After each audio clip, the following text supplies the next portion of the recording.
Hi കൂട്ടുകാരെ, പുതിയൊരു വീഡിയോയിലേക്ക് എല്ലാവർക്കും സ്വാഗതം. അങ്ങനെ മാഷിനെ ചുണിപ്പിക്കുന്ന സംസാരം സുശീല തുടങ്ങിയിരിക്കുകയാണ് കേട്ടോ. സുശീല പറയണേ, നിങ്ങളൊരു ഗവൺമെൻറ് ജോലിക്കാരനാണ്, എന്നാൽ ഞാൻ അങ്ങനെയല്ല. അന്യ വീട്ടിൽ പാത്രം കഴുകിയാണ് എൻ്റെ മക്കളെ വളർത്തി വലുതാക്കിയത്. അത് നിങ്ങൾക്ക് പറഞ്ഞാൽ മനസ്സിലാവില്ല എന്നൊക്കെ പറഞ്ഞ് മാഷിനോട് അങ്ങ് പറയുമ്പോൾ, സുശീല നീ ഈ അന്യ വീട്ടിൽ പാത്രം കഴുകിയെങ്കിൽ അതിൻ്റെ ഒന്നും കണക്കിവിടെ പറയണ്ട. താൻ പ്രസവിക്കാൻ കഴിയുമെങ്കിൽ തൻ്റെ മക്കളെ വളർത്തേണ്ട ഉത്തരവാദിത്വവും അവരെ വളർത്തി വലുതാക്കി വലിയൊരു സ്ഥാനത്തോട്ട് എത്തിക്കലും അത് തൻ്റെ കടമയാണ്. അത് തിരിച്ചു കിട്ടാൻ വേണ്ടിയല്ല ഇതൊന്നും ചെയ്യുന്നത് എന്ന് പറയാൻ കേട്ടോ. ഇതങ്ങ് കേൾക്കുന്നതിനോട് കൂടി സുശീല ഓ ഹോ അങ്ങനെയാണല്ലേ മാഷ്, അങ്ങനെ പറയുമെങ്കിൽ ശരിയാണ്. താൻ പ്രസവിച്ച മക്കളെ 10 മാസം എൻ്റെ ഉദരത്തിലിട്ട് പ്രസവിച്ച ആ മക്കളെയാണെങ്കിൽ ശരിയാണ്. അപ്പോൾ അത് കേട്ടുടനെ എല്ലാവരുടെയും ഉള്ളിൽ എന്തേ സുശീല ഇങ്ങനെ പറയുന്നത്, താൻ ചുമന്ന് പ്രസവിച്ചുണ്ടാക്കിയ മക്കളെ ആണെങ്കിൽ ഓക്കെ, അല്ലാത്ത മക്കളെ എന്തിന് എന്നുള്ള ഒരു ചോദ്യചിഹ്നമായിട്ടാണ് കേട്ടോ സുശീല അവിടെ ഇട്ടത്.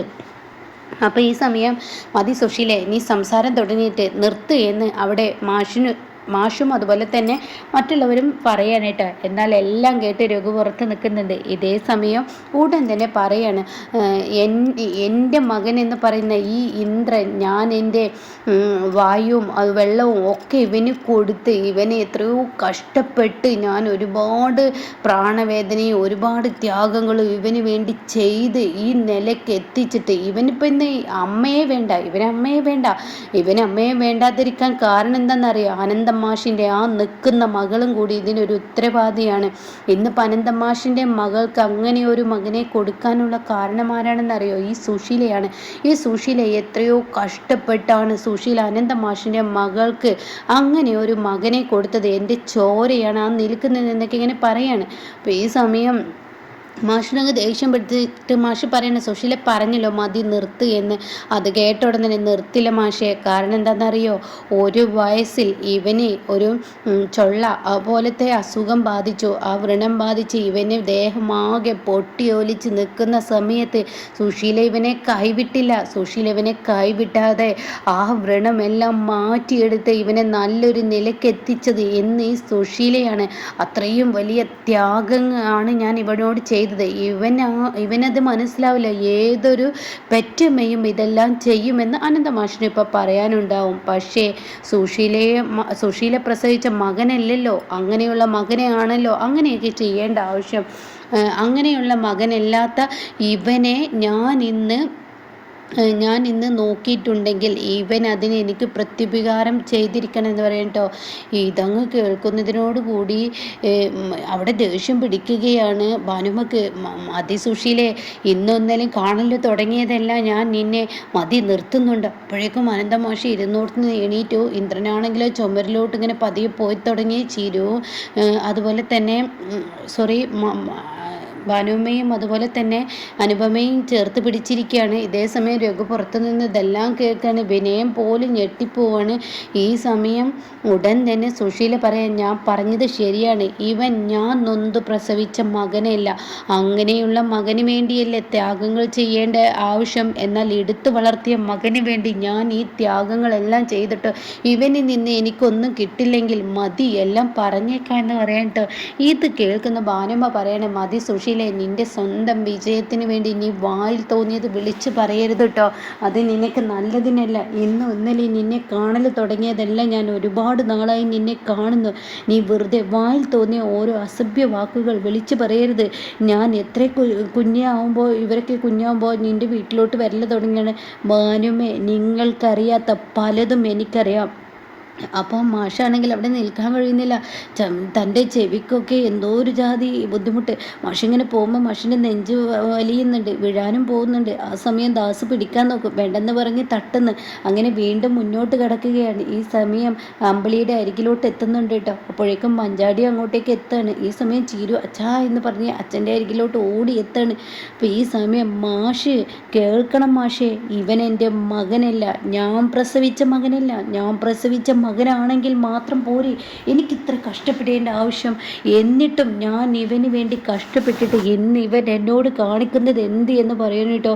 അതങ്ങ് കേൾക്കുമ്പോൾ ഇന്ദ്രൻ തകർന്നു കേട്ടോ.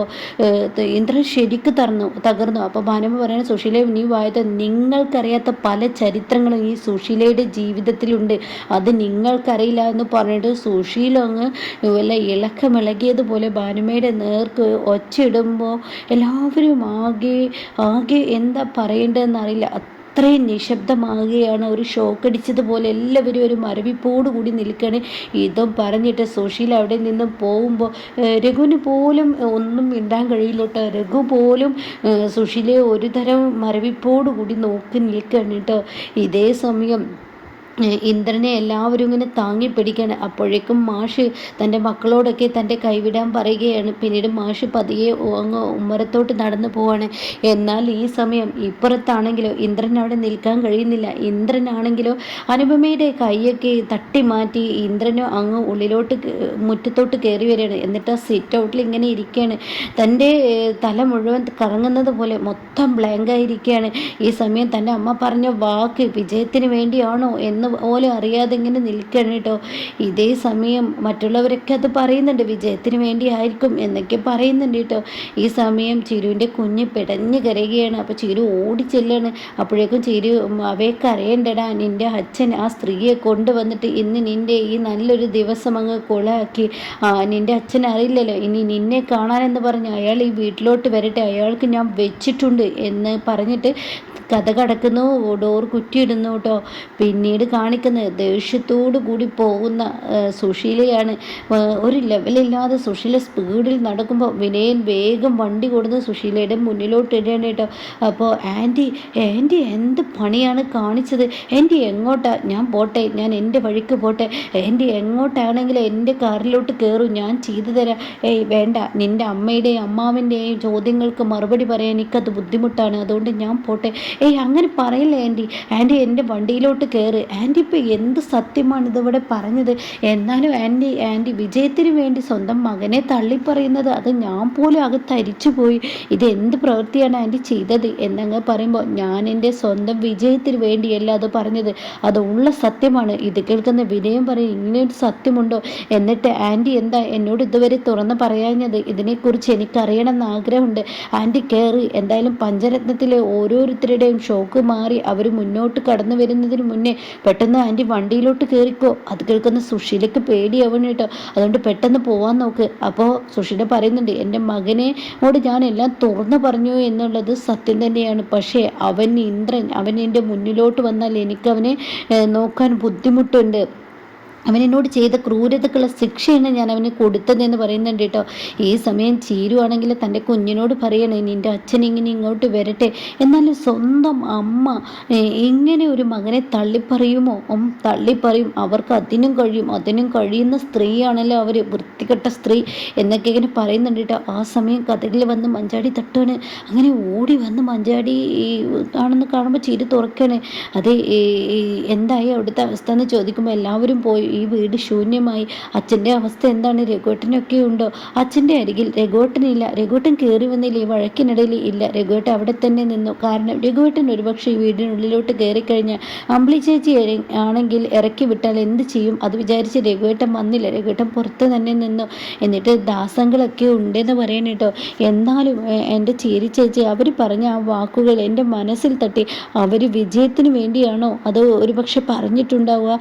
അത് കേട്ടോണ്ട് തന്നെ അവർ വിജയത്തിന് വേണ്ടി തന്നെ ആയിരിക്കും. സ്വന്തം ജീവൻ പോലും വിജയത്തിന് വേണ്ടി കളയുന്ന സ്ത്രീയാണല്ലോ. വിഷം കഴിച്ച് അനുചേച്ചിയാണ് എല്ലാം ചെയ്തു കൂട്ടിയെന്ന് പറഞ്ഞ വൃത്തികെട്ട സ്ത്രീയാണല്ലോ. അവരതും ചെയ്യും, അതിലപ്പുറമൊക്കെ ചെയ്യും എന്നൊക്കെ അങ്ങനെ പറയാൻ കേട്ടോ. ആ സമയം ഇതെല്ലാം കേട്ടിട്ട് ഒരുതരം മരവിപ്പോട് കൂടി എല്ലാവരും നിൽക്കുകയാണ്. എന്നിട്ട് അനുചേച്ചി ഇന്ദ്രേട്ടൻ ഇവിടെ നിന്ന് പോയ പോക്ക്, അത് കാണാൻ വയ്യാത്ത പോക്കാണ്. ഇന്ദ്രേട്ടൻ എന്തായാലും തകർത്തിരിക്കുന്നു. ആ സമയം ചിരി പറയുന്നുണ്ട്, ഇന്ദ്രേട്ടൻ തകർന്നാലും ഇന്ദ്രേട്ടൻ പഴയ സ്റ്റേജിലോട്ട് എന്തായാലും വരും. പക്ഷെ അവർക്കാണ് ഇനി ശിക്ഷ കിട്ടാൻ പോകുന്നത്. അവരുടെ മകനെ തള്ളിപ്പറഞ്ഞാൽ അവർക്കുണ്ടാവുന്നത് ചില്ലറയായിരിക്കില്ല എന്നൊക്കെ ഇങ്ങനെ പറഞ്ഞു കൊടുക്കുന്നുണ്ട് കേട്ടോ. ഇതേ സമയം ചിരുവിൻ്റെ സോറി വിനയൻ്റെ വണ്ടിയിൽ കയറിയിരിക്കുന്ന ലതികയും ലംബോദരനെയും സുശീല ഇങ്ങനെ നോക്കുകയാണ്. അപ്പോൾ ലതിക ഇങ്ങനെ തുറച്ച് നോക്കുന്നുണ്ട്. അപ്പോൾ ലംബോദരൻ പറയാണ്, എന്താണ് നിങ്ങൾ ഈ ചെയ്തത്? അപ്പോൾ ലതിക ചോദിക്കുന്നത്, നിങ്ങൾ ഈ നല്ല ദിവസം തന്നെ ഇങ്ങനെ ഓരോന്ന് പറഞ്ഞ് കുളമാക്കണമായിരുന്നോ? നിങ്ങൾക്ക് ഇതിൻ്റെ ആവശ്യം എന്തായിരുന്നു? അതിനെല്ലട വിനയ നീ കൊണ്ടുവന്നത്. നിൻ്റെ കുഞ്ഞിൻ്റെ നൂലുകെട്ട് കഴിഞ്ഞാൽ നന്നായി. അതിനു മുന്നേ ഇവർ ഈ സത്യം വെളിപ്പെടുത്തിയിരുന്നെങ്കിൽ തീർച്ചയായും അതും കുളമായിരുന്നു എന്ന് പറയുമ്പോൾ, ഞാൻ അറിഞ്ഞും കൊണ്ട് ചെയ്തത് തന്നെയാണ്. കുറേ കാലമായി മനസ്സിൽ എൻ്റെ ഈ ഭാരം കൊണ്ടു നടക്കുന്നു. ഇപ്പോൾ എനിക്കത് അത്യാവശ്യമാണെന്ന് തോന്നി. അതുകൊണ്ട് ഞാൻ അവൻ്റെ മുഖത്തടിച്ച് ആ സത്യം വെളിപ്പെടുത്തിയതെന്ന് പറയും കേട്ടോ. പിന്നീട് കാണിക്കുന്ന ഈ ഇന്ദ്രനെയാണ്. ഇന്ദ്രൻ ഇങ്ങനെ യാത്രയാകുമ്പോൾ എല്ലാവരും ഇന്ദ്രനെ ഇങ്ങനെ നോക്കുന്നുണ്ട്. അത് അനുപമയും അതുപോലെ തന്നെ ഭാനുമയും. പക്ഷേ ഇന്ദ്രൻ പരിസരം പോയിരിക്കുകയാണ്. ഇന്ദ്രൻ യാതൊരു സുബോധവുമില്ലാതെ ഇങ്ങനെ യാത്ര ചെയ്യുമ്പോൾ വണ്ടിയുടെ മുന്നിലോട്ട് ഒരാൾ പെട്ടെന്ന് വന്ന് കയറുന്നുണ്ട്. അപ്പോൾ വണ്ടി തെന്നി മാറുമ്പോൾ ഇന്ദ്രൻ ബ്രേക്ക് ചവിട്ടുമ്പോൾ ആ സഡൻലി ബ്രേക്ക് ആ ചവിട്ടുന്ന സമയത്ത് ഇന്ദ്രൻ മുന്നിലോട്ട് അങ്ങ് വരികയാണ് കേട്ടോ. അതോടുകൂടി എന്താണ് ശശി നീ കാണിക്കുന്നത്? വണ്ടി ഓടിക്കാൻ നിനക്കറിയില്ലേ? നോക്കിയും കണ്ടും വണ്ടി ഓടിച്ചൂടെ എന്ന് പറഞ്ഞുകൊണ്ട് അനുഭവം പറയണേ, ഇന്ദ്രേട്ടാ വെറുതെ ശശിയെ ചീത്ത പറയണ്ട. ഒരിക്കലും ശശിയല്ല ഇവിടുത്തെ തെറ്റുകാരൻ. കാരണം എന്താണെന്നറിയോ, ഇവിടെ മുന്നിലോട്ടൊരു വണ്ടി ചാടിയതാണെന്ന് പറയുമ്പോൾ ഇങ്ങനെ ഇന്ദ്രൻ ഇങ്ങനെ നിൽക്കണം കേട്ടോ. അപ്പോൾ ആ സമയം ഭാനുമ പറയണേ, നീ എന്തൊക്കെ ആലോചിച്ചിരുന്നത് കൊണ്ടാണ് മോനെ എന്നിങ്ങനെ പറയുന്നുണ്ട് കേട്ടോ. ഇതിനിടയ്ക്ക് സുശീല ഒരു പ്രാവശ്യം ഇങ്ങനെ മകനല്ലെന്ന് പറയുമ്പോൾ ഇന്ദ്രൻ പറയുന്നുണ്ട്, മതി നിങ്ങൾ ഇവിടെ സംസാരം വേണ്ട, നിർത്തുന്നുണ്ടോ നിങ്ങളുടെ ഈ സംസാരം എന്ന് പറഞ്ഞ് ഇന്ദ്രൻ വരുമ്പോൾ അനുപമയാണ് കേട്ടോ തടയുന്നത്. അവരെന്താ വെച്ചാൽ പറഞ്ഞോട്ടെ, അവർക്ക് പറയാനുള്ളത് പറഞ്ഞോട്ടെ എന്ന് പറഞ്ഞിട്ട് അനുപമ തടയുന്നുണ്ട് കേട്ടോ. അപ്പോൾ ഇങ്ങനെയൊക്കെയുള്ള ഒരു എപ്പിസോഡാണ് ഇപ്പോൾ ലാസ്റ്റ് വന്നിരിക്കുന്നത്. അപ്പോൾ ഇന്ദ്രൻ സുശീലയുടെ മകനല്ല, ഇനിയാണ് സുശീലയുടെ ആ ഒരു ബുദ്ധിമുട്ടുകൾ തുടങ്ങുന്നത് കേട്ടോ. ഇനി ഈ സത്യം ഹർഷ അറിയുമ്പോൾ സുശീലയ്ക്ക് ഒരിക്കലും താങ്ങാനാവാത്ത അത്രയും വലിയൊരു ശിക്ഷയായിരിക്കും ഇനി സുശീലയ്ക്ക് കിട്ടുന്നത് കേട്ടോ.